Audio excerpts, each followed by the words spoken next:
এখান থেকে দেখতেছে। ঠিক আছে, আমি ডিস্টার্ব করবো না। ও ওর বাসার মধ্যে আছে আর ও আছে এইখানে। বাহ, ওর বাসাটা অনেক সুন্দর। আচ্ছা ঠিক আছে, বাসা থেকে বের হয়ে গেছো? এটা হচ্ছে বিড়ালের বাসা। বিড়ালের বাসা কেন বলতেছি একটু পরে বুঝতে পারবে। কারণ এখানে আমাদের নানা রকমের বিড়াল আছে, আপনার যেদিকে তাকাবেন বিড়ালের অভাব নাই।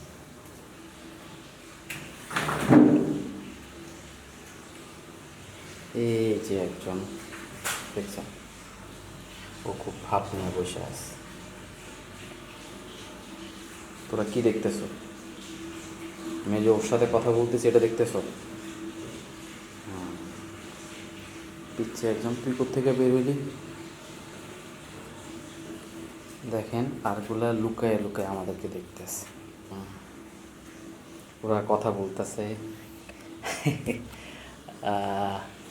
আচ্ছা, তুই এখানে, ও এখানে বসে আছে চুপচাপ। ঠিক আছে, ওরা ডিস্টার্ব করবো না।